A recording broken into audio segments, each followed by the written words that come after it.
दोस्तों, आज का छोटा सा यह वीडियो काफी इम्पोर्टेंट है। अगर आप सक्षमता परीक्षा में सम्मिलित होने वाले हैं तो सक्षमता परीक्षा देने से पहले आपको यह काम काफी सावधानी पूर्वक कर ही लेना चाहिए। अगर आप यह काम नहीं करते हैं तो आगे आपके वेतन में काफी प्रॉब्लम आएगा। आपको हमेशा के लिए वेतन विसंगति का सामना करना पड़ेगा। वेतन विसंगति क्या होता है यह आप बेहतर ढंग से जानते होंगे। अगर नहीं जानते हैं तो आगे इसी पर हम चर्चा करने वाले हैं। लेकिन इससे पहले अगर आप सक्षमता परीक्षा की बेहतर तैयारी चाहते हैं, सामान्य शिक्षक हैं, उर्दू शिक्षक हैं, शारीरिक शिक्षक हैं, माध्यमिक उच्च माध्यमिक विद्यालय में कार्यरत किसी भी विषय के शिक्षक हैं, तो आप हमारा कंप्लीट नोट्स जरूर प्राप्त करें। हमारे नोट्स में आपको ऑब्जेक्टिव क्वेश्चन के कलेक्शन भी दिए जाएंगे जिससे आप कम समय में बेहतर तैयारी कर पाएंगे। साथ ही साथ दक्षता परीक्षा के संपूर्ण सॉल्व्ड पेपर भी आपको उपलब्ध कराए जाएंगे। आइए हम शुरू करते हैं वीडियो की और जानते हैं आपको क्या क्या करना है। दोस्तों, यह लेटर जो है प्रखंड शिक्षा पदाधिकारी नौहट्टा सहरसा द्वारा जारी किया गया है,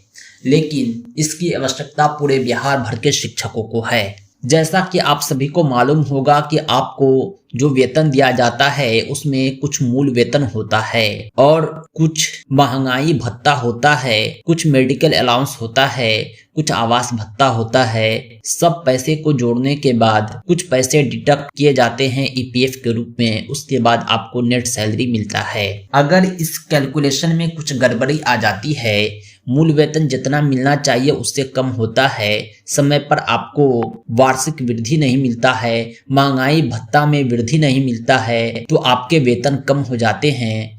और किसी गलती के कारण जो ये कमी आती है इसे ही वेतन विसंगति कहते हैं। आपको सबसे पहले अपने वेतन को देखना है कि क्या आप भी वेतन विसंगति के शिकार हैं। आपको जो मूल वेतन मिलना चाहिए क्या उतना मिल रहा है, क्या आपको समय समय पर वार्षिक वेतन वृद्धि मिला या नहीं, क्या आपको महंगाई भत्ता हर बार बढ़ने के साथ साथ मिलता रहा या नहीं, आपको यह देखना है। क्या आपने 7th पे फिक्सेशन करवाया या नहीं, क्या आपने डीपी प्रशिक्षण के बाद फिक्सेशन करवाया या नहीं, या 15% वेतन वृद्धि का लाभ आपको मिला या नहीं। समय समय पर मिलने वाले सभी वेतन संबंधी लाभ को अगर आपने प्राप्त नहीं किया है तो यथाशीघ्र अपने प्रखंड संसाधन केंद्र के लेखा शाखा में अपनी मूल सेवा पुस्तिका जमा करके सेवा संधारण करवा लें। अगर आप इस काम को करवा लेते हैं तो सक्षमता परीक्षा से पहले आपकी सभी वेतन विसंगतियां दूर हो जाएगी, जिसका लाभ ये होगा कि सक्षमता परीक्षा के बाद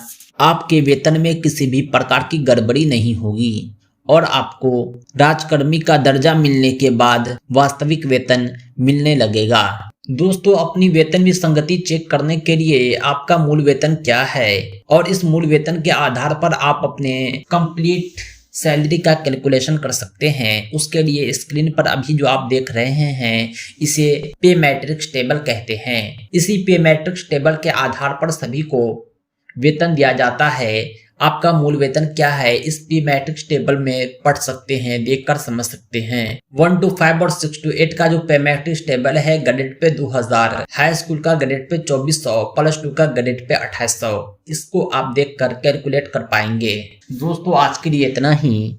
यह छोटा सा अपडेट आप उन सभी शिक्षकों तक पहुंचा दें जो सक्षमता परीक्षा में सम्मिलित होने वाले हैं। और हाँ, सक्षमता परीक्षा की कंप्लीट तैयारी के लिए आप हमसे जरूर संपर्क करें। 7631314948 पर कॉल व्हाट्सएप करके आप संपूर्ण अध्ययन सामग्री प्राप्त कर सकते हैं। दोस्तों, आज के लिए इतना ही। बहुत बहुत धन्यवाद। Thanks for watching.